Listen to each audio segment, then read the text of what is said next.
My husband tricked me, sold our house, and disappeared with $340,000. 3 years later, I discovered he was opening a franchise. I sent the evidence to the police, and he was arrested at the grand opening. Before we continue, please subscribe to the channel and tell us where you're listening from in the comments. My full and true name is Carolina Mendez Silva. I'm 39 years old, with a life intensely lived between the cold corridors of a hospital, night shifts that extend for 24 consecutive hours of extreme tension where every decision can mean life or death. And a marriage that I discovered too late was merely a meticulously planned performance by a man who transformed my naive trust into a tool for the cruelest and most devastating scam I could imagine in my worst recurring nightmares. I'm an ICU nurse coordinator at a large public hospital where I deal daily, tirelessly, exhaustively with complex medical emergencies, desperate families seeking hope where often none exists anymore, and the constant and overwhelming pressure to keep human beings alive when their weakened bodies insist on giving up the fight for survival. For 14 absolutely draining, emotionally devastating, and professionally exhausting years, I was married to Marcelo Santos Oliveira, a man who presented himself to the outside world as a visionary entrepreneur full of innovative and revolutionary ideas, when in truth he was merely a professional scammer, calculating and absolutely devoid of any trace of conscience or remorse, specialized in deceiving precisely those who trusted him most without any hesitation or questioning. The terrifying, devastating, transformative, and ultimately revealing story that I'm going to narrate now, with every painful detail permanently engraved in my traumatized memory, began on a seemingly ordinary, common afternoon with no indication of the personal apocalypse that was about to crash down on my existence like a destructive avalanche in August, when I returned home after a particularly brutal, grueling, and emotionally draining shift of 26 consecutive hours, where I lost 3 patients in critical condition despite all the heroic efforts of the dedicated medical team, my swollen feet throbbing painfully inside the mandatory white sneakers stained with blood that never comes out completely. Even after repeated washings, hospital uniforms stuck to my sweaty and exhausted body from the broken air conditioning in the ICU that the administration had been promising to fix for 6 months without ever following through, eyes burning from accumulated fatigue and chronic lack of restorative sleep, just desperately wanting a prolonged hot shower, comforting food, and my welcoming bed that seemed as distant as a mirage in the desert. Marcelo was home that unusual afternoon, which should have triggered immediate alarms of suspicion in my tired mind, because he supposedly worked traditional business hours, visiting potential clients, and closing lucrative deals that never fully materialized into real and tangible money in our increasingly empty and worrying joint bank accounts. He greeted me at the front door with that charming, rehearsed, perfectly calibrated smile that had completely won me over years ago when we met at a first aid course he claimed to be taking to expand his knowledge, although I secretly suspected he was just looking for vulnerable and trusting women for his future fraudulent schemes.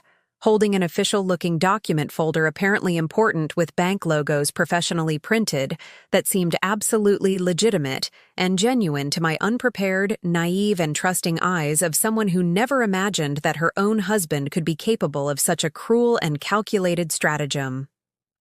Carol, love of my life, my shift angel.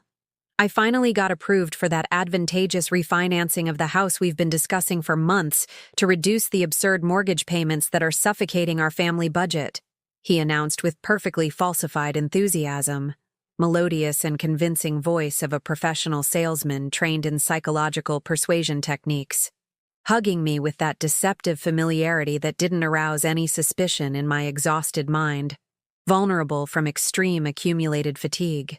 The bank's personal manager got exceptional special conditions because of your impeccable history of on-time payments and my privileged relationship of years with the financial institution. But we need to sign today before the bank closes at 5 o'clock because the exceptional promotional rate expires at midnight, and we'll lose this unique and unrepeatable opportunity to save almost $2,000 monthly that we can use to travel, renovate the old kitchen, or maybe finally have that baby you so desire and deserve. And I was absolutely too exhausted, mentally and physically drained to question anything at that critical and vulnerable moment. My brain functioning on autopilot, after endless hours coordinating a team of 15 professionals under extreme pressure, making quick life-or-death decisions every 15 minutes, consoling devastated family members who had lost loved ones. I trusted blindly, naively, stupidly, because he was my husband of 14 years, potential father of my dreamed future children, person who slept by my side every night whispering sweet words of eternal love and shared my rushed mornings preparing coffee while I hurriedly got ready for another hellish shift. I signed all the papers quickly without reading a single line of the text in tiny cramped font and incomprehensible legal terms, fully trusting his reassuring explanations and comforting smiles, my signature trembling slightly from extreme muscle fatigue accumulated in the hands that had held scalpels, administered injections, massaged stopping hearts. He pointed with an expensive pen where I should sign, page after page after page, explaining quickly with a soft and hypnotic voice that it was all tedious but necessary standard banking procedure, normal bureaucracy of the complicated and excessively bureaucratic financial system. What I didn't know at that fateful and irreversible moment that would completely change the course of my existence is that those apparently innocent refinancing papers were actually meticulously falsified documents for the definitive sale of our house, the property of 120 square meters that we had bought together 8 years ago, with a down payment paid entirely with hard-earned money from the modest inheritance I received when my father died prematurely of a sudden heart attack at 59 years old, working until his last day as a bus driver. Mortgage paid off religiously month after month with my nurse's salary because Marcelo always claimed temporary difficulties in the cash flow of his nebulous and promised but never realized commercial activities. 3 weeks and 2 days after that cursed afternoon when I confidently signed the fraudulent papers, I returned from another particularly devastating night shift, where a child of only 7 years old died in my arms despite all the desperate efforts of prolonged cardiopulmonary resuscitation, my body functioning at the absolute limit of physical and emotional exhaustion. Driving on autopilot through the still dark streets of dawn at 6:15 in the morning, just wanting to sleep for 12 uninterrupted hours and temporarily forget the angelic little face of that child I couldn't save. When I turned the familiar corner of our quiet and tree-lined street in the middle-class neighborhood where we had lived for almost a decade, building supposedly happy memories and planning a promising future together, I felt my heart freeze completely, as if they had injected liquid nitrogen directly into my veins, when I saw a huge, colorful, and professional real estate sign hanging ostentatiously on the iron gate of our house, with the brutal and definitive words in large red letters, "Sold."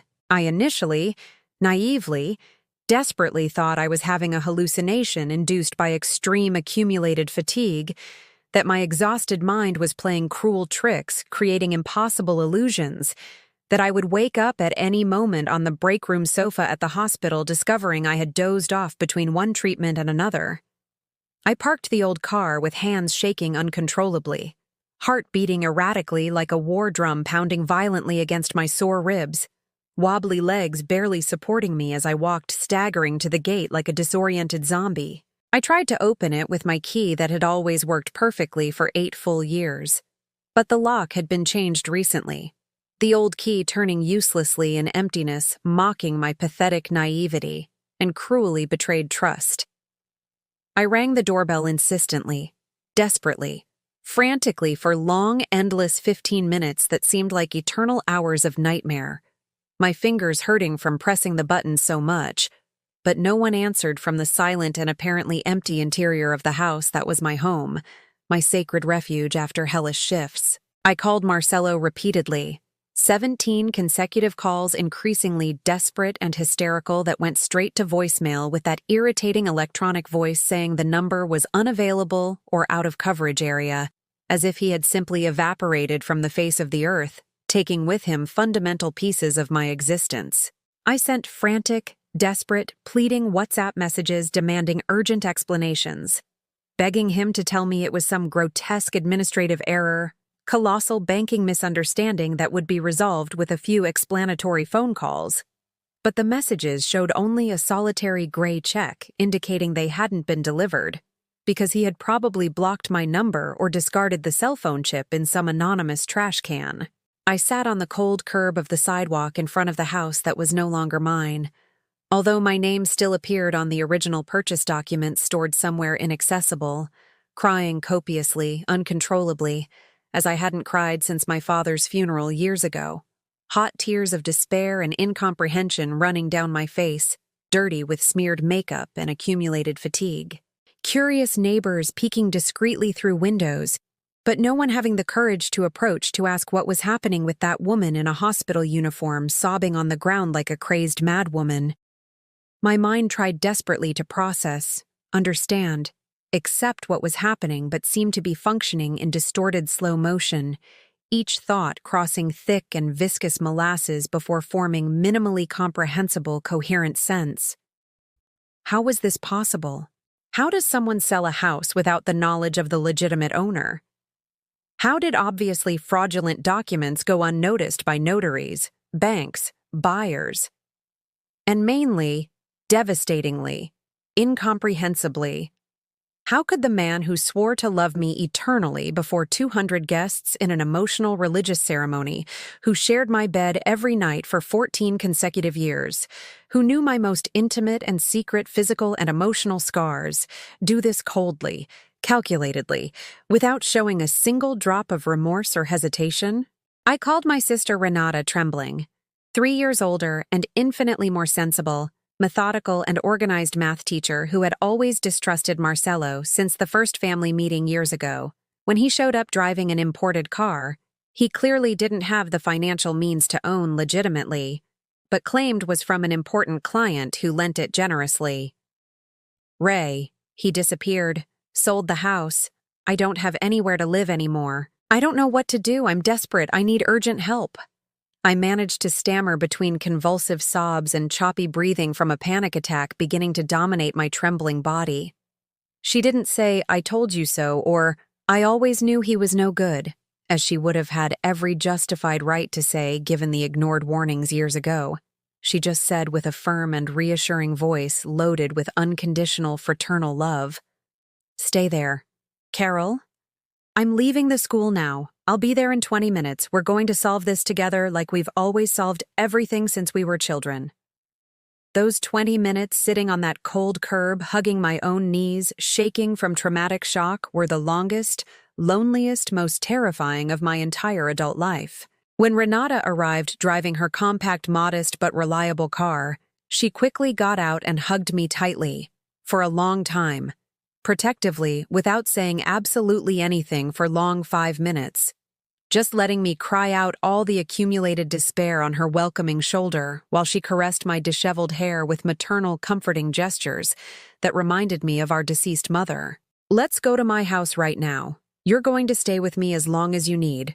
We're going to the police to file a detailed report and hire a specialized attorney first thing tomorrow," she said with unwavering determination that I no longer had the strength to feel. She took me to her small but cozy 2-bedroom apartment where she had lived alone since her traumatic divorce 6 years ago, gave me a hot bath as if I were a child incapable of taking care of myself, prepared calming chamomile tea with honey that our grandmother made when we were sick, put me to sleep in the guest bed with fragrant, freshly washed sheets, while murmuring words of comfort that I barely registered in my mind, numbed by paralyzing traumatic shock. In the following nebulous and confused days that mixed into an incomprehensible blur of pain, anger, shame, and absolute incomprehension, I gradually, painfully, devastatingly, discovered the full extent of the meticulously planned and coldly executed scam. Marcelo had forged documents with impressive professional expertise, including my identity, fictitious income statements with falsified stamps from non-existent companies, altered bank statements showing substantial fictitious assets. He sold our house for $340,000 in cash to an innocent retired couple who believed they were making an excellent real estate deal, acquiring property below market value from a seller supposedly desperate needing urgent money for emergency medical treatment of his sick mother hospitalized in serious condition. The money disappeared completely like smoke dissipating in the air, probably deposited in phantom offshore accounts in Caribbean tax havens, or converted into easily transportable physical assets like jewelry, gold, cash dollars hidden in secret locations impossible to track. The police registered an extensive and detailed incident report, but the tired and overloaded detective with hundreds of similar accumulated cases said with brutal and discouraging honesty that cases of family fraud rarely resulted in immediate arrest because the criminal had generally already fled far away, planning to start a new life in another state or country under a carefully constructed false identity. Mrs. Carolina, with complete professional honesty and years of experience at this police station, your chances of recovering that money or seeing that man arrested are minimal, statistically insignificant. He probably studied every move for months, maybe years, has prior experience with similar scams. But we'll investigate within our severely reduced budgetary and personnel limitations. Ah, he said, adjusting tired glasses over deep dark circles of someone who has seen too much of daily human cruelty. His honest but discouraging words fell on me like melted lead, burning any remaining naive hope of quick justice or miraculous recovery of the cruelly stolen money. I lost absolutely everything I had patiently built during an entire decade of hard, dedicated, and tireless work. The house that was my safe haven after traumatic shifts, the modest but significant savings accumulated penny by penny saved for medical emergencies or realization of modest dreams. Furniture carefully chosen over the years, each with associated history and memory. Appliances bought in 12 interest-free installments after months saving every wasted dollar. More devastating than quantifiable material losses was the overwhelming, suffocating, paralyzing sensation of having been completely, deliberately, cruelly deceived by who should most protect me in this hostile world. How did I not notice obvious signs? How was I so blind, naive, stupid not to see through the rehearsed lies and calculated smiles? These torturous questions spun obsessively, incessantly in my head day and night, like a scratched record eternally playing the same painful and accusatory melody of unproductive but impossible to completely silence self-flagellation. Living in my sister Renata's welcoming but small apartment during those first devastating, traumatic, and seemingly endless months of slow and painful reconstruction of my destroyed life, I woke up every dawn at exactly 3:27 minutes with my heart racing violently as if I were having a sudden heart attack, body drenched in sticky cold sweat, choppy and irregular breathing, reliving obsessively, compulsively, uncontrollably in torturous mental loops, that fateful moment when I signed the fraudulent papers blindly trusting Marcelo's poisoned words. The intensive therapy sessions that Renata firmly, lovingly, but inflexibly insisted I begin immediately with a psychologist specialized in complex traumas and post-traumatic stress disorder were simultaneously liberating and agonizing, each conversation peeling deep layers of protective denial, revealing festering wounds that I had carefully covered with bandages of feigned normalcy during entire years of problematic marriage that I stubbornly believed was just a temporary phase surmountable with patience and unconditional love. Dr. Beatrice, a psychologist of 53 years with short-cut gray hair and deep brown eyes that seemed to see directly through my carefully constructed psychological defenses, asked me apparently simple but devastatingly revealing questions that I had never seriously considered during the 14 years of progressively corrosive toxic relationship. Carolina, at any point during all those years did you feel truly respected, valued, heard as an equal partner in that relationship, or did you always feel subordinate, diminished, controlled? The question echoed through the silent, welcoming, and therapeutically neutral office decorated in soft tones of beige and light green, and when I tried to answer affirmatively with concrete examples of genuine happy moments, my voice completely failed, throat closing painfully because I couldn't remember a single authentic episode where I felt completely respected or valued by him, without humiliating conditions attached, without veiled embedded criticisms, without impossible expectations of unattainable domestic perfection. The silence that followed was more eloquent than any verbalized answer could be, revealing painful truths that I had buried deeply under thick layers of protective rationalization and adaptive denial necessary to psychologically survive intact the oppressive marriage. You realize, Carolina, that this wasn't just an isolated and opportunistic financial scam executed by momentary greed? It was the logical, predictable, inevitable culmination of an established pattern of systematic psychological abuse, progressive control, and repeated violation of personal boundaries that had been happening gradually, methodically, imperceptibly throughout the entire duration of the relationship.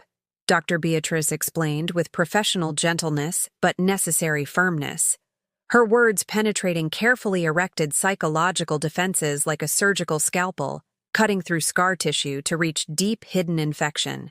Men like Marcelo don't wake up suddenly one random morning and arbitrarily decide to destroy their wives' lives without prior warning or meticulous preparation. They systematically, patiently, calculatedly build a foundation of psychological control, strategic social isolation, and artificial financial dependence over entire years before executing the devastating final blow, when the victim is completely vulnerable, isolated, discredited before others, and psychologically too broken to resist effectively or seek adequate help.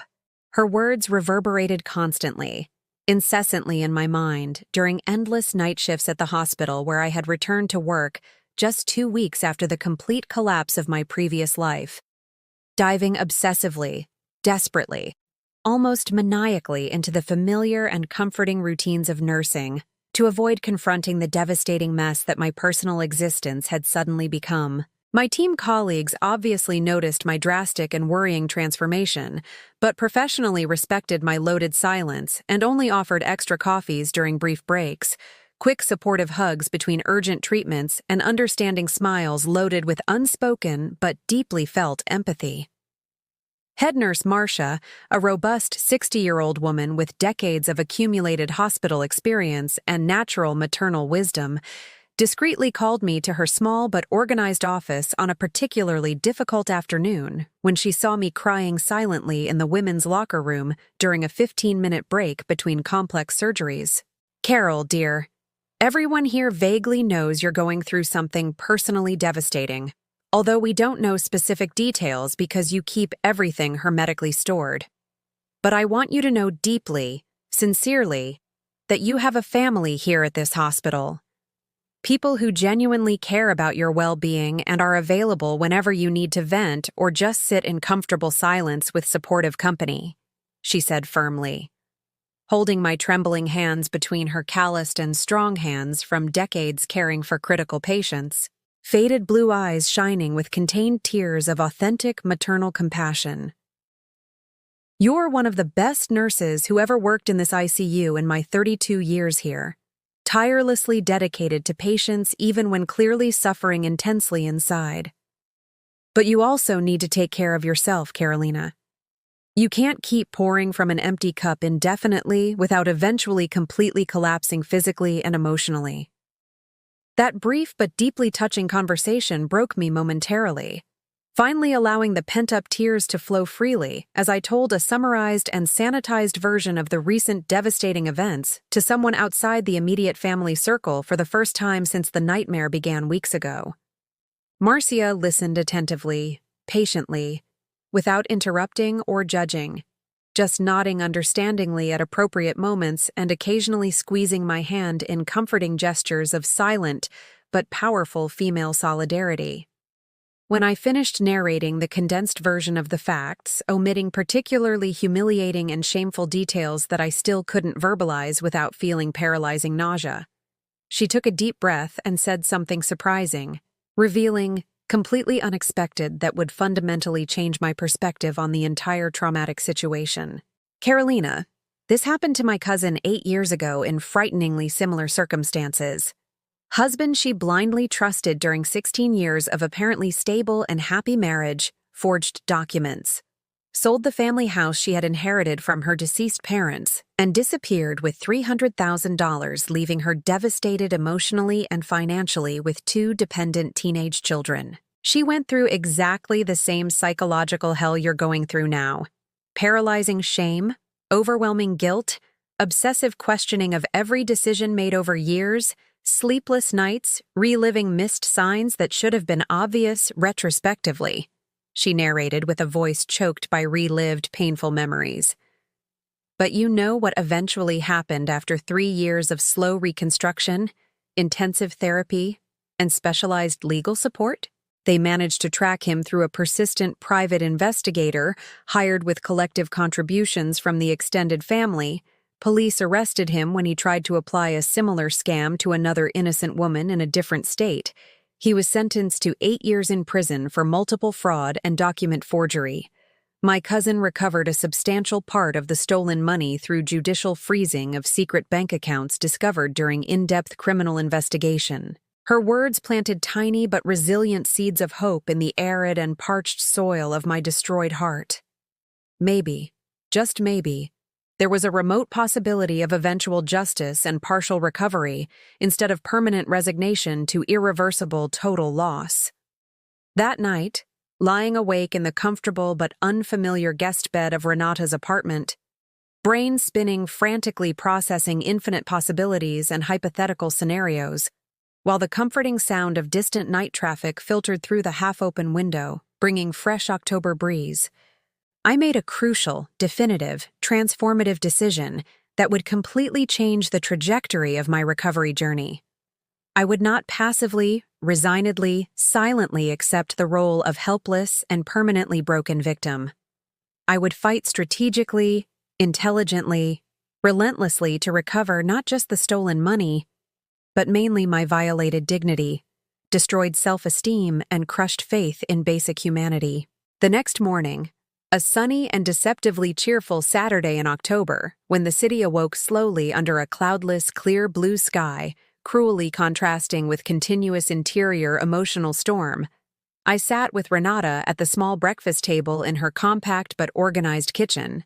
Golden rays of morning sun filtering through floral curtains, illuminating dancing dust particles in the air, while comforting smell of fresh bread and strong coffee filled the welcoming environment. Ray, I need to do something active, constructive, productive, instead of just passively surviving day after day, magically hoping things will improve on their own, or time will heal wounds that continue bleeding copiously. I began hesitantly, nervously stirring the spoon in the steaming coffee, creating hypnotic whirlpools of milk mixing with the dark, aromatic liquid. I want to hire a specialized criminal attorney and professional private investigator, file a formal, detailed criminal complaint instead of just a superficial incident report, do absolutely everything legally possible to find Marcelo and hold him criminally responsible for the devastating consequences of his actions. Renata smiled for the first time genuinely, widely, radiantly, since this whole terrible ordeal began weeks ago. Brown eyes identical to mine, but less tired and traumatized, shining with proud fraternal approval and palpable relief. Finally, Carol, I was anxiously waiting for you to reach that necessary conclusion on your own, instead of me having to push insistently because I knew it needed to come from within genuinely to be therapeutically effective, she said, reaching across the table to firmly hold my free hand, while the other still held the hot cup. I've already researched extensively, discreetly consulted known attorney colleagues from college, and have names of 2 excellent professionals specialized exactly in this type of family property crime. Dr. Fernando Cardoso, a 51-year-old criminal attorney with an impressive success rate of 87% in conjugal fraud cases according to verifiable statistics, and investigator Paulo Mendez, former civil police officer with extensive connections and impeccable investigative methods, although occasionally unorthodox, but always within strict legal limits. The following days passed in a frenetic, dizzying whirlwind of intense activity coordinated militarily. Extensive initial 3-hour consultation with Dr. Fernando in his professional but welcoming office located in a modest but respectable commercial building in the city center, where I narrated in detail, chronologically, exhaustively, the entire sordid story from meeting Marcelo to the devastating discovery of the final betrayal, patiently answering his penetrating, occasionally embarrassing but necessary questions about intimate aspects of the relationship, while he meticulously noted every relevant detail on a silent silver notebook. Dr. Fernando was an impressive, imposing man of medium stature but commanding presence, black skin gleaming under fluorescent office lights, grizzled beard trimmed with millimetric precision framing an angular face marked by wrinkles of deep concentration, penetrating dark brown eyes that seemed to instantly catalog every nuance, inconsistency, suppressed emotion during my halting and occasionally incoherent narrative due to persistent emotional trauma. Mrs. Carolina, before we formally proceed with contracting my legal services and beginning an extensive criminal process, I need to be absolutely honest, frank, realistic about expectations and statistical probabilities based on 28 years of accumulated experience dealing with similar cases, although each situation is unique in specific details, he began after I finished the complete report, leaning forward in a worn leather ergonomic chair, long fingers interlaced over an organized desk covered with orderly stacks of legally complex processes. The encouraging good news is that we have a solid, substantial basis for a robust criminal process. Evident and provable document forgery, clearly configured fraud, embezzlement of property with obvious premeditation demonstrable through documentable behavioral pattern. The realistic and discouraging bad news is that locating fugitive perpetrators of this type of property crime is statistically challenging, frequently frustrating, occasionally impossible depending on financial resources available to the criminal to establish a convincing false identity and permanently disappear in a country of continental dimensions like the United States, or flee internationally to countries without effective extradition treaty. His honest but brutally realistic words should have completely discouraged me, crushed fragile nascent hopes, but strangely had the opposite paradoxical effect. They crystallized previously wavering determination into iron, unshakable, unbreakable resolve. Dr. Fernando, I understand perfectly, realistically, the unfavorable probabilities and substantial difficulties involved in this potentially fruitless search, I responded with a surprisingly firm voice, stable considering continuous interior emotional storm.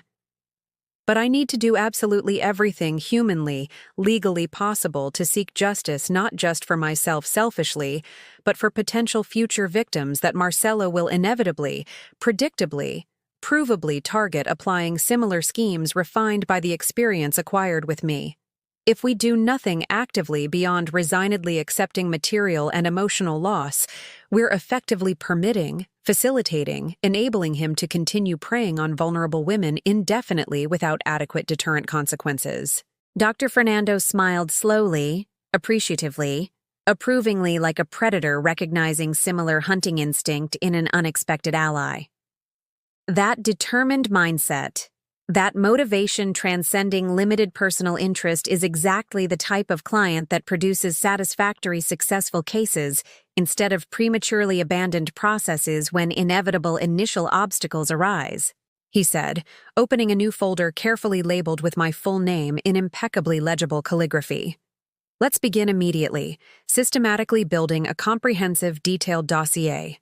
Gather absolutely all relevant documents, including original marriage certificate, deed of the fraudulently sold house, bank statements showing suspicious transactions preceding disappearance, dated photographs of the couple at different times, establishing authentic, long-lasting relationship, written testimonies from neighbors, colleagues, family members attesting to the nature of the relationship and behavioral changes observed in Marcelo preceding the final scam.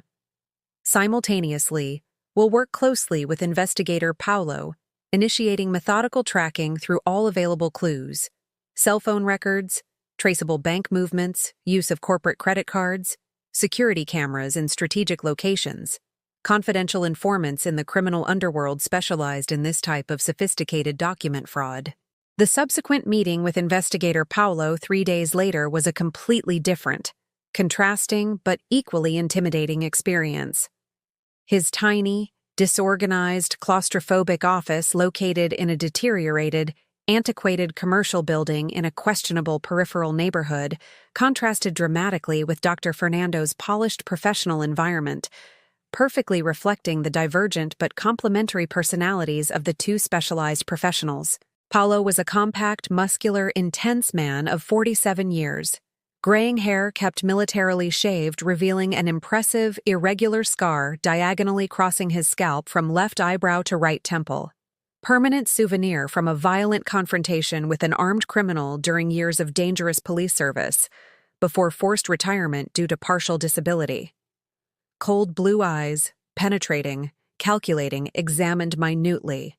Evaluatively every movement, facial expression, body language, as I repeated again the already rehearsed report multiple times, looking for microscopic inconsistencies, detectable lies, suspicious hidden motivations. Mrs. Carolina, I'm going to be direct, frank, brutally honest because I don't believe in false hopes or empty promises impossible to realistically fulfill, Paulo began after listening silently, impassively to my complete narrative without interrupting once during a full 45 minutes of detailed report, occasionally noting cryptic observations in a worn, coffee-stained notebook. Locating your ex-husband will be a significant challenge, but not impossible if he made common amateur mistakes. Predictable oversights typical of overconfident first-time criminals in apparently flawless planning. Most of these domestic scammers aren't experienced professional criminals despite appearing superficially sophisticated. They make fundamental traceable errors like occasionally using old credit cards out of forgotten convenience, maintaining contact with distant relatives through social media, using transparent false profiles, inadvertently appearing in third-party photographs in public places, registering for formal employment using easily verifiable fraudulent documents. He paused dramatically, lighting a cheap generic cigarette despite signs clearly prohibiting smoking in closed environments, inhaling deeply while acrid smoke gradually filled the confined space. I have an extensive, strategically cultivated network of confidential informants spread nationally in government agencies, banking institutions, notaries, police stations, telephone companies, private surveillance systems.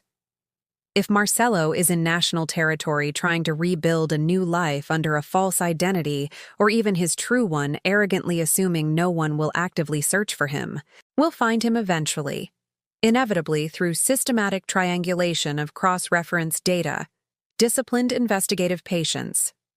However, he raised a warning finger emphasizing a crucial point.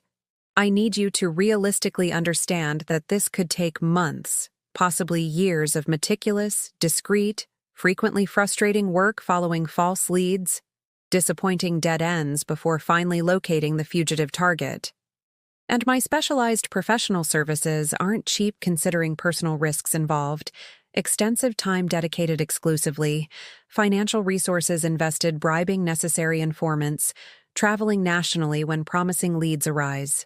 The estimated cost he presented coldly, calculatedly, was frightening, prohibitive. An initial retainer of $15,000 covering the first month of intensive investigation. Then $5,000 monthly indefinitely until successful location or my voluntary withdrawal due to progressive financial exhaustion. For someone who had literally lost everything patrimonially, living precariously on the modest monthly salary of a public nurse while minimally imposing on the tight budget of my generous but equally financially limited sister, the values seemed astronomical, unattainable, impossible to realistically sustain prolongedly. My face must have betrayed growing despair, overwhelming discouragement because Paulo sighed lengthily, extinguishing his cigarette in an overflowing ashtray, and leaned conspiratorially across the messy desk. Listen carefully, Carolina. I'm going to do something absolutely unusual, exceptional that I don't normally do because I recognize genuine sincerity, authentic determination when I see it differently from numerous potential clients just seeking petty temporary revenge or passing morbid curiosity, he said, lowering his voice to almost a conspiratorial whisper as if walls had spy ears. I accept working initially with substantially reduced partial payment, Let's say $8,000 retainer covering 2 months preliminary investigation instead of 1, then $3,000 monthly instead of 5, with clear, explicit, legally documented understanding that if, when we locate and partially or totally recover stolen values through subsequent successful criminal and civil processes, I receive an agreed percentage of 25% of the total recovered amount as complimentary contingent bonus compensating the generous, risky initial discount. The proposal was simultaneously surprisingly generous and strategically calculated, benefiting both parties equitably if investigation proved ultimately successful. I agreed immediately, gratefully, relievedly before he could reconsider or retract the unusual offer, signing preliminary contracts handwritten on cheap standardized legal forms bought at popular stationery stores. Renata contributed solidarily, unconditionally with $5,000 of personal savings hardly accumulated during years of poorly paid teaching work, firmly, lovingly insisting it was joint family investment in deserved justice and necessary recovery instead of eventually reimbursable loan. We organized informal, discreet collective financing among supportive hospital colleagues after Marcia circulated an emotional petition generically explaining the situation without embarrassing specific details, miraculously collecting an additional $3,200 in contributions, varying from $20 to $500 from hospital employees, moved by the summarized story of a dedicated colleague unjustly, cruelly harmed. With minimal but initially sufficient financial resources laboriously gathered through inspiring community solidarity, investigation officially, methodically began on a rainy, melancholic Tuesday in November, when Paulo called confirming final acceptance of the case after preliminarily verifying basic truthfulness of allegations through simple, independent documentary checks. The first 3 months were a frustrating, wearing exercise of extreme patience repeatedly tested. Paulo called weekly religiously always Tuesdays at 7 o'clock, precisely reporting minimal disappointing progress, discovered investigative dead-end alleys, initially promising leads revealing themselves to be discouraging false alarms. Marcelo had apparently planned disappearance more meticulously, professionally than initially estimated. Old corporate cell phone permanently deactivated immediately after flight, joint bank accounts completely emptied electronically transferring funds to destinations not easily traceable, credit cards proactively canceled, social media profiles systematically deleted or permanently deactivated, eliminating obvious digital traces. But then, 4.5 months after beginning persistent investigation, when I was beginning to painfully question the financial wisdom of continuing to invest scarce resources, increasingly impossible to sustain in an apparently futile search, Paulo called unusually excited on a rainy Thursday in March at 11 at night. An absolutely socially inappropriate hour, but justified by recent discovery urgency. Carolina, finally we have a solid, verifiable, promising lead. One of my informants at a notary registered a recent suspicious real estate transaction.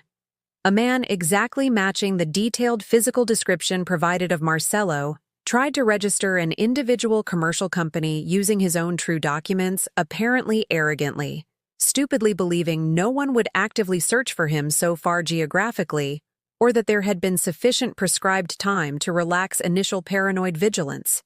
He's using his full true name registering an Asian cuisine restaurant franchise in a medium-sized interior city in a neighboring state, approximately 500 miles away from here. The news reverberated through the phone like a devastating seismic explosion, but this time carrying promise of imminent justice instead of additional destruction. My heart accelerating dizzyingly, not from paralyzing panic, like previous sleepless dawns, but from vindictive adrenaline, fierce determination finally validated after endless months of agonizing wait and painful financial investment in an apparently impossible search. Paulo, are you absolutely, unquestionably certain it's really him, and not just someone with coincidentally similar appearance? I asked with a trembling voice controlling accelerated breathing, while Renata appeared sleepily from the bedroom door in wrinkled pajamas, wide-open questioning eyes immediately perceiving from my altered tone that something monumentally significant was happening at that inappropriate hour of the rainy night. 98% certainty based on multiple cross-verification of data. Photograph from business registration perfectly matches provided images considering natural aging of 5 months. Handwritten signature on notarial documents presents identical graphological characteristics to comparative samples we collected from original fraudulent papers of the house sale, and mainly the CPF number used in registration is exactly the same as your ex-husband's verified through federal revenue databases discreetly accessed by strategic confidential contact. Paulo explained quickly, professionally. His voice carrying contained excitement of a hunter finally sighting elusive prey after prolonged, exhausting pursuit. Apparently, the arrogant idiot genuinely, stupidly believed he was sufficiently geographically distant and temporally secure to resume normal life using true identity, instead of maintaining basic precautions of competent fugitive criminal. He's registering a commercial Asian cuisine franchise officially called Dragon Wok, programmed to publicly, ostentatiously inaugurate in exactly 19 days counted from tomorrow, according to information obtained from local municipal government, where he requested necessary operational permits and sanitary licenses. 19 days. Little more than 2.5 weeks separated me from the moment I had obsessively fantasized, mentally reenacted hundreds of times in infinite variations during months of slow and painful recovery.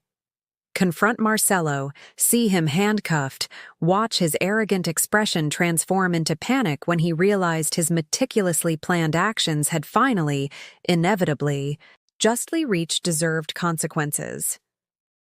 What do we do now immediately, strategically? How do we proceed to ensure he doesn't discover he's been located and flee again before we can act decisively? I questioned urgently, while Renata sat beside me on the worn sofa holding my free hand, offering silent but palpable support. Tomorrow, first thing in the morning, you, I, and Dr. Fernando meet in person to coordinate impeccable legal and operational strategy. Paulo responded, already clearly mentally formulating complex tactical plans. We need to work closely, synchronizedly with the local police station in the city where Marcelo is operating. Obtain a preventive arrest warrant based on substantial evidence already compiled during months of meticulous investigation. Coordinate with local civil police to execute arrest at the maximally public, humiliating moment possible, preferably during the pompous inauguration event, where he'll certainly be surrounded by potential investors, business partners, municipal authorities, local media covering new commercial establishment opening generating jobs in the community. We want not just to arrest him, but completely, publicly, irrevocably, destroy the fabricated new identity and false reputation he's building deceiving more innocent people with a facade of legitimate successful businessman. The next morning's emergency strategic meeting at Dr. Fernando's office was an intensive military planning session coordinating multiple complex elements simultaneously. Dr. Fernando immediately contacted Detective Amanda Ferreira from the Specialized Police Station for Property Crimes in the city where Marcelo had established fraudulent operations, a 45-year-old woman with 18 years of accumulated police experience and impeccable professional reputation of unshakable integrity and relentless efficiency, pursuing sophisticated economic criminals. The detective responded surprisingly quickly, interestedly, to the initial contact, demonstrating genuine professional enthusiasm for the opportunity to arrest a fugitive criminal, potentially applying similar scams to multiple victims across different states, establishing a serial predatory behavioral pattern. Dr. Fernando, cases like this are exactly the type of investigation that justifies our specialized work and limited budgetary resources, Detective Amanda explained, during an urgent video conference quickly organized connecting all involved simultaneously. I've been following the worrying growth of sophisticated family property crimes where perpetrators cynically exploit conjugal trust to execute complex document frauds, leaving victims devastated financially and emotionally. If we can not only arrest but exemplarily prosecute this individual with adequate publicity, we send a powerful deterrent message to potential imitators and offer some measure of restorative justice for Mrs. Carolina and possibly other still unidentified victims. The following days passed in feverish, meticulous preparation.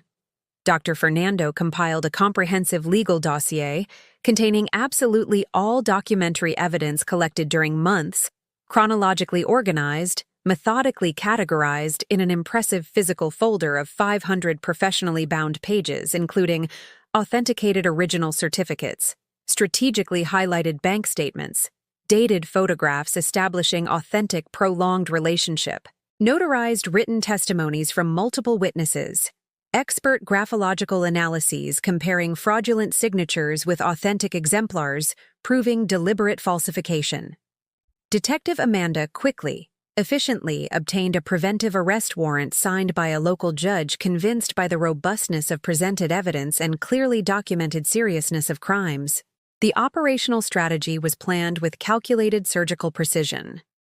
The arrest would be executed precisely at 11 o'clock in the morning on the Saturday, marked for the grand public inauguration of Dragon Walk Restaurant, strategic timing when Marcelo would inevitably be present receiving municipal authorities, potential investors, national franchisor representatives, local journalists covering relevant economic event for the small community where new jobs were enthusiastically celebrated.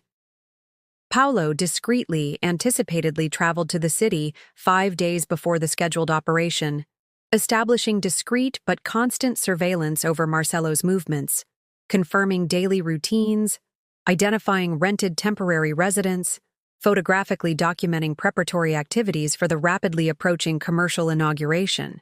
I absolutely, inflexibly, irrevocably insisted on being personally present during the arrest, despite initial worried objections from Dr. Fernando and Renata, reasonably alleging emotional risks of direct confrontation after severe psychological trauma still in gradual healing process.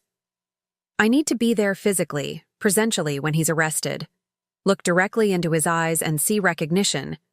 Panic, devastating comprehension that his actions finally, inevitably reached just consequences, and that the woman he considered too stupid, too broken, too insignificant to represent a threat was instrumental in his complete downfall. I argued with iron determination impossible to dissuade, firm voice admitting no contestation or negotiation. I survived months of intensive therapy processing trauma, rebuilt destroyed life penny by penny, working exhausting double shifts, invested every scarce available dollar in this risky investigation, when sensible people would advise accepting loss and resignedly moving forward. I deserve, absolutely need, this symbolic closure personally witnessing the moment of realized justice.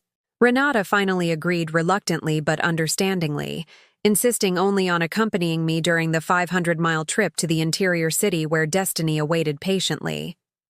We traveled in the early hours of Friday, driving her compact, reliable car through dark highways illuminated only by intermittent headlights of night trucks, occasionally conversing about trivial matters, deliberately avoiding discussing the monumental event, inexorably approaching like an inevitable storm on the visible horizon.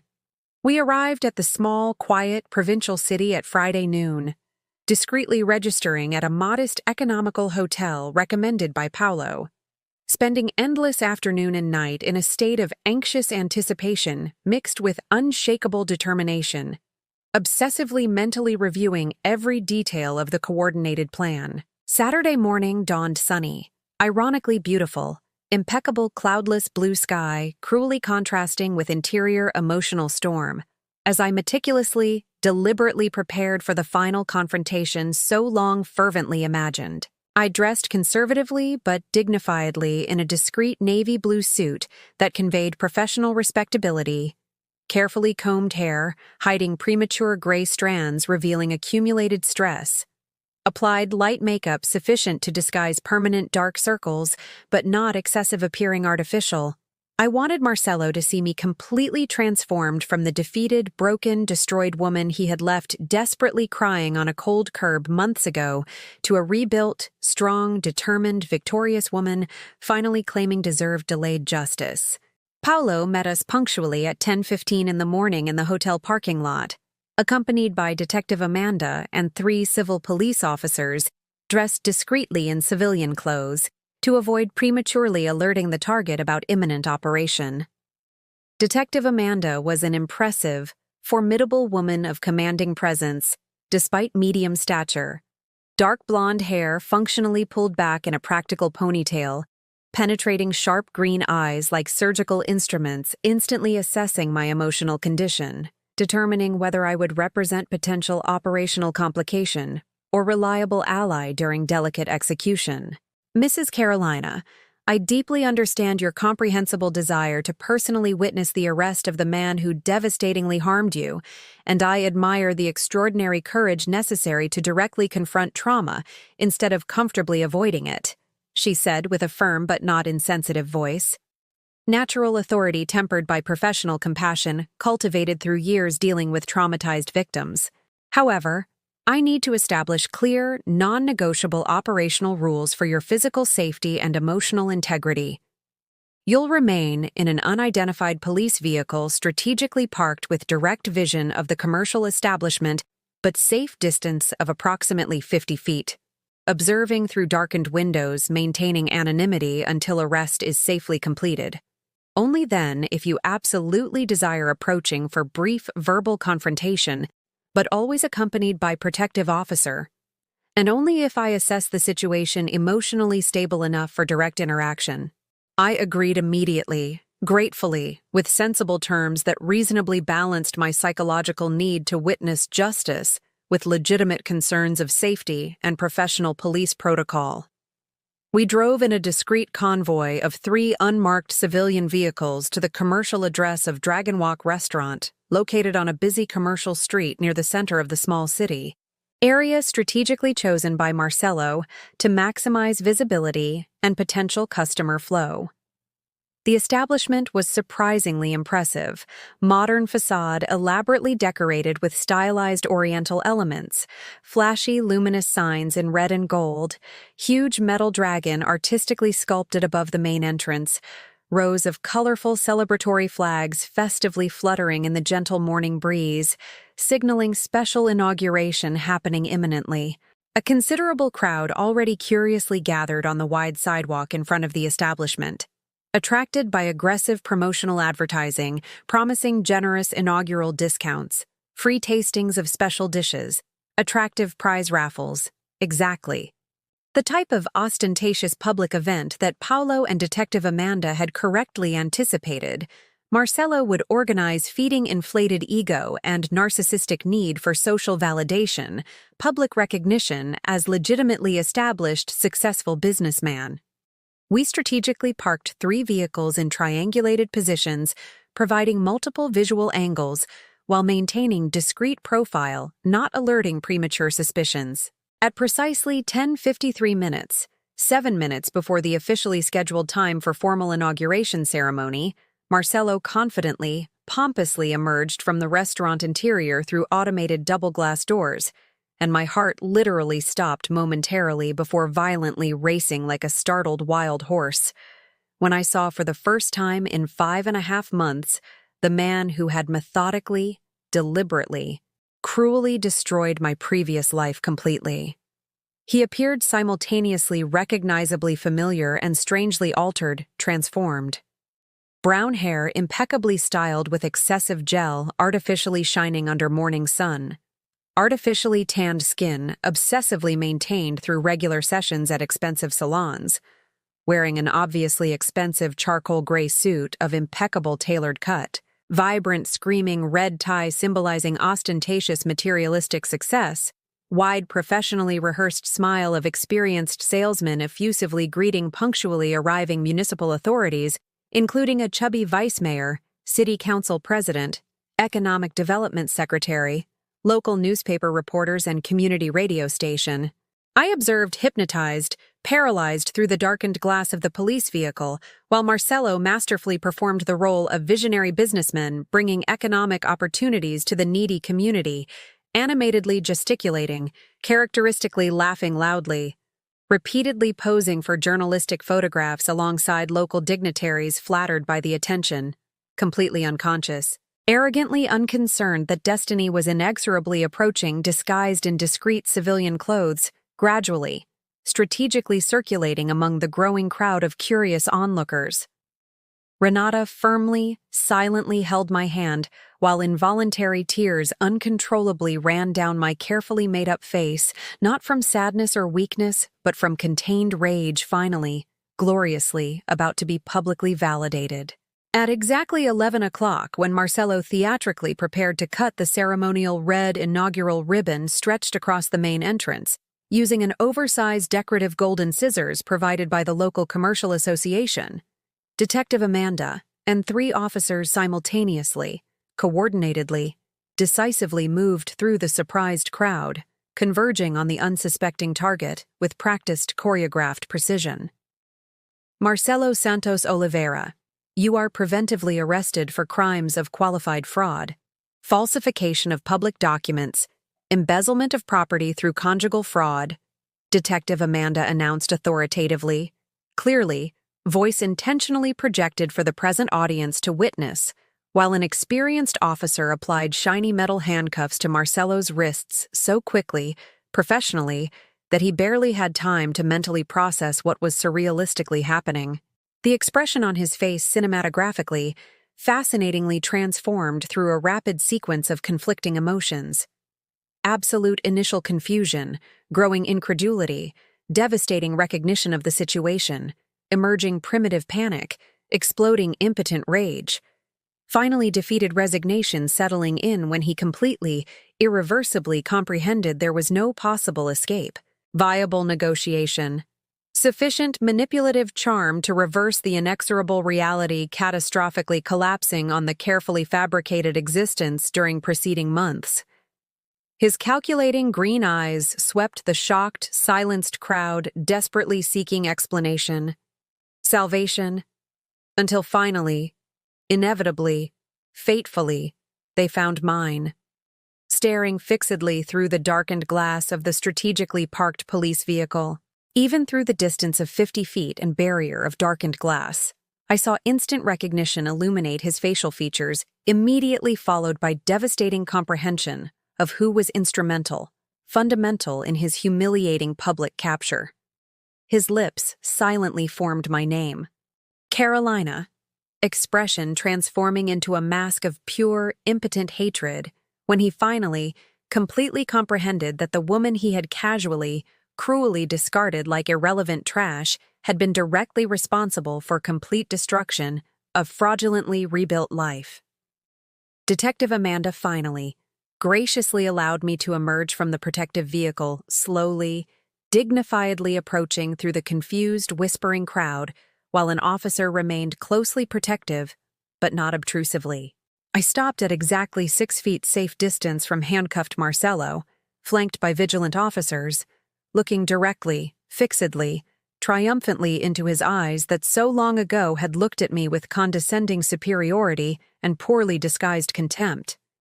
You genuinely, arrogantly believed you were intelligent enough, careful enough to permanently disappear without consequences while I was too stupid, too broken, too insignificant to persistently seek justice. I spoke calmly, clearly, voice surprisingly firm considering interior emotional storm. You completely, devastatingly underestimated the determination of a woman you tried to systematically destroy, but only inadvertently strengthen through adversity. Every humiliation suffered, every sleepless night crying, every penny painfully saved to finance investigation made me more determined, resilient, relentless, pursuing deserved, delayed justice. Marcello tried to respond, mouth opening, articulating words, but Detective Amanda firmly, professionally interrupted. Mr. Marcello, you are under official police custody. Any statement can and will be used against you in criminal proceedings. I strongly recommend exercising constitutional right to remain silent until consulting a qualified attorney. He abruptly closed his mouth, jaw visibly tense, but eyes never deviated from mine as officers firmly but not violently guided him through the now completely silenced crowd, shocked, absorbing real human drama unexpectedly unfolding during what should have been ordinary festive commercial celebration. Municipal authorities present were visibly embarrassed, disturbed by inadvertent association with disguised fugitive criminal. Local reporters avidly, enthusiastically documented dramatic arrest, providing sensational journalistic material much more interesting than routine coverage of banal commercial inauguration. The vice mayor hesitantly, apologetically approached. "Madam, I deeply regret that our community was inadvertently deceived by this fraudulent individual. Background verification procedures for issuing commercial licenses will be rigorously reviewed, strengthened to prevent similar future situations." I nodded understandingly, graciously, without rancor because Marcelo was an experienced professional manipulator, easily deceiving well-intentioned but unprepared people to systematically suspect evil. The subsequent days unfolded rapidly, intensely.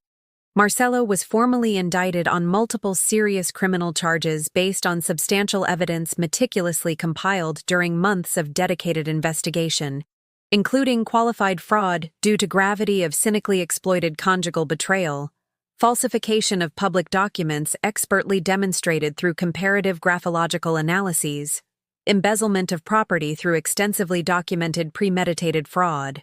Dr. Fernando worked tirelessly, brilliantly building a practically incontestable, robust criminal case, while simultaneously initiating separate civil actions, seeking maximum possible recovery of stolen values through judicial freezing of discovered assets, seizure of commercial equipment fraudulently acquired with improperly appropriated money, confiscation of vehicle recently registered in his name. Subsequent in-depth investigation progressively, shockingly revealed that I was not Marcelo's only isolated victim. Paulo and Detective Amanda discovered circumstantial evidence strongly suggesting he had applied similar schemes to at least 2 women, previously in different states during the preceding decade, always following a consistent pattern of establishing prolonged relationship legitimizing trust, formal marriage, providing legal access to shared assets, meticulous planning of document fraud, sudden execution when circumstances favorably aligned, complete disappearance to geographically distant location, restarting predatory cycle again. Other potential victims were identified, discreetly contacted, some agreeing to cooperatively testify, dramatically strengthening criminal case against him, establishing serial behavioral pattern of systematically planned conjugal financial predation. The criminal trial occurred surprisingly quickly by notoriously slow standards, only 8 months after initial arrest, facilitated by overwhelmingly robust evidence. Reluctant partial confession by Marcelo, strategically negotiated by overburdened public defender attorney trying to minimize inevitable sentence through demonstrated cooperation. Powerful emotional testimony from multiple victims, including myself, narrating in detail. Painfully, the devastating psychological and financial impact of calculated systematic betrayal. Popular jury, composed of local common citizens, deliberated only 3 hours before returning unanimous guilty verdict on all presented charges. Judge sentenced Marcelo to combined penalty of 11 years and 6 months imprisonment in initially closed regime with possibility of progression to semi-open only after serving 40% of sentence, demonstrating consistent exemplary behavior. Financial recovery was partial but substantially significant.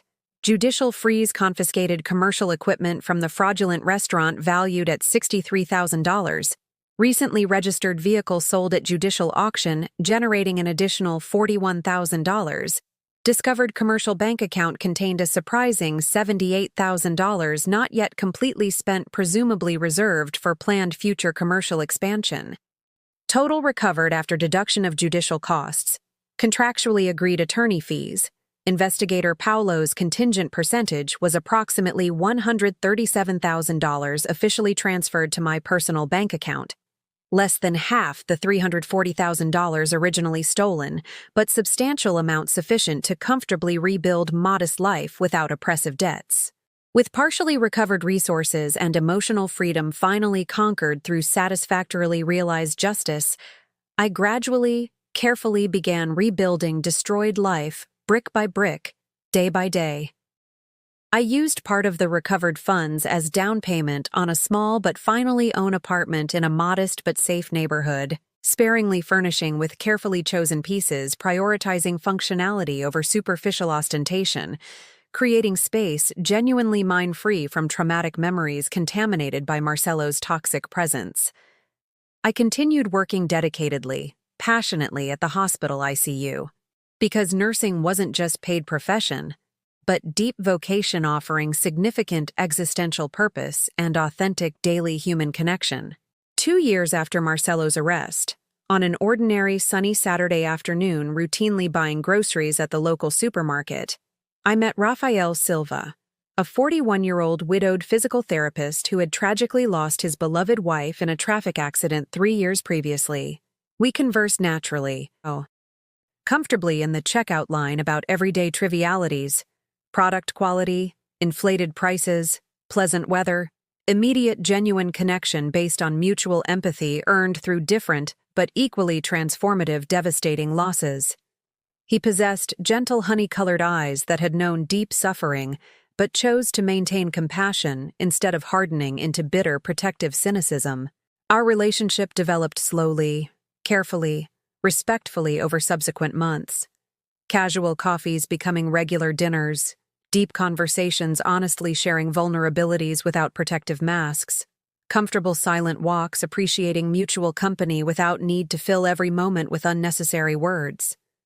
Rafael never pressured premature intimacy, respected clearly established boundaries, patiently understood that rebuilding trust after devastating betrayal required generous time not measured by impatient stopwatches, but by natural rhythm of progressive gradual healing. 3 years after Marcelo's transformative arrest, I discreetly, intimately married Rafael in a small, meaningful beach ceremony at Golden Sunset, with only 15 carefully selected guests, including Renata as emotional maid of honor, Dr. Fernando, and Paulo, as honored guests representing fundamental instruments of restored justice, close hospital colleagues witnessing celebration of deserved new beginning. Exchanged vows emphasized equal partnership, unshakable mutual respect, constant honest communication, joint growth through inevitable adversities life would present in the future. Marcelo remains currently incarcerated, progressively serving sentence, eligibility for parole still distant several years in the future. I occasionally receive unofficial updates through Dr. Fernando about his status, participation in prison educational programs, modestly paid internal work, generally adequate but not extraordinarily exemplary behavior. I don't feel sadistic satisfaction imagining his confined suffering, because true revenge doesn't reside in causing proportional pain, but in living well, authentically prospering, transforming destructive trauma into shareable wisdom helping others. I regularly volunteer counseling other women going through similar situations of conjugal financial abuse through a local non-governmental organization specialized in economic domestic violence, sharing personal story not to glorify victimization, but to concretely demonstrate that recovery is possible, justice, although slow, is achievable, reconstruction after devastation is viable with persistent determination, supportive community support, adequate professional resources. Each woman helped partially representing redemption of experienced suffering, transforming individual pain into beneficial collective purpose. Today, at 43 years old with a radically, wonderfully different life from the existence I imagined at 39 when I naively signed fraudulent papers, blindly trusting a treacherous husband, I paradoxically recognize that Marcelo's devastating betrayal, although extremely painful, was an involuntary, necessary catalyst, forcing transformative growth that would remain indefinitely dormant within the mediocre comfort zone of normalized toxic relationship. I don't thank him for the betrayal nor completely forgive his actions, but I serenely recognize that overcome adversity substantially strengthened character, clarified authentic values, taught profound lessons about human resilience, carefully discerned trust instead of naively granted intrinsic value independent of external validation. That fateful afternoon when Marcelo made me sign fraudulent papers, deceptively smiling simultaneously, marks the devastating end of naive previous life and challenging beginning of consciously, deliberately, authentically rebuilt existence. He may have stolen money, destroyed house, temporarily broken spirit, but ultimately completely failed in the implicit objective of permanently, irreversibly destroying me. I was reborn stronger from the ashes of his devastation, like a determined, resilient, triumphant phoenix, and that existential victory infinitely transcends any recovered monetary value or judicially imposed prison sentence. If you enjoyed this story of overcoming, revenge, and reconstruction, please like this video, subscribe to the channel, and share your impressions in the comments. Your story of overcoming also deserves to be told. To hear the next story, click the box on the left. Thank you for watching, and remember, you are much stronger than any betrayal can make you seem.